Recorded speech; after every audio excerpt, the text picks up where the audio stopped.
جھوٹ بولنے سے انسان کا اعتماد ختم ہو جاتا ہے، اور جو بار بار جھوٹ بولتا ہے وہ لوگوں میں بھی جھوٹا مشہور ہو جاتا ہے۔ تو کردار کو نقصان پہنچانے والے جو عوامل ہیں، ان میں جھوٹ کہ اگر میں کہوں کہ سر فہرست ہے تو شاید غلط نہیں ہے، اور ہمارے معاشرے میں جھوٹ اتنا بولا جاتا ہے کہ کیا بات ہے، حتیٰ کہ نہ چاہتے ہوئے یعنی علم نہیں ہوتا اور ہم جھوٹ بول کر اس کا اتنا بڑا سائیڈ ایفیکٹ آتا ہے کہ بچے جھوٹ کے عادی ہو جاتے ہیں اور ہمیں اس کا اندازہ نہیں ہوتا۔ آپ بولو گے کہ بچوں سے جھوٹ،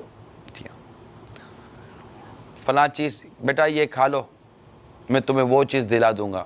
اب آپ کو وہ چیز دلانے کی کوئی نیت بھی نہیں ہے، نہ آپ نے اس کو وہ چیز دلانی ہے، لیکن آپ نے اس کو جھوٹا دلاسا دیا اور کھلایا۔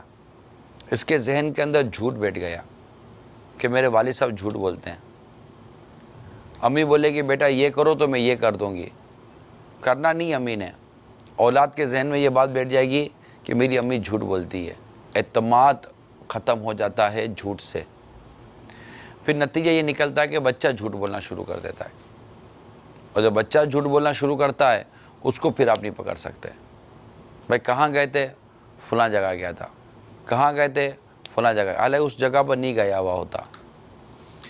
تو جھوٹ یہ انتہائی زبردست گناہ ہے، اور ہمیں جھوٹ سے بچنا ہی ہے۔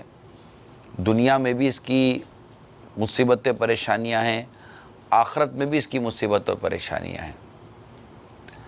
دنیا میں جھوٹ بولنے والا یہ پھنس جاتا ہے، سچ بولنے والا نکل جاتا ہے۔ جھوٹ کی ضد سچ ہے، سچ کا فائدہ ہے۔ ہمارے ایک محاورہ ہے، سانچ کو آنچ نہیں، یعنی اگر آپ سچ بولو گے تو آپ کو کچھ بھی نہیں ہوگا۔ جھوٹ سے گھر ٹوٹ جاتے ہیں، جھوٹ سے کاروبار بھی ختم ہو جاتا ہے۔ آپ بولو گے جھوٹ بولتے ہیں تو ہمارا تو کاروبار ہوتا ہے، نہیں، آپ کی غلط فہمی ہے۔ آپ کا ایک دو دفعہ کاروبار ہو جاتا ہے یا تھوڑا بہت ہو جاتا ہوگا، اس کے بعد جو آپ کا جھوٹا ہونے کا جو ڈھول بجتا ہوگا نا، مطلب لوگ یہی کہتے ہیں کہ یار اس کے پاس مت جانا یار، یہ جھوٹا آدمی ہے۔ تو جھوٹے آدمی کو کہیں بھی بظاہر پناہ نہیں ہے، لہٰذا جھوٹ بولنے سے مال بک تو جاتا ہے۔ آپ بولو نا کاروبار ہوتا ہے، جھوٹ بولنے سے مال بک تو جاتا ہے لیکن اس سے برکت چلی جاتی ہے۔ برکت کیا ہے؟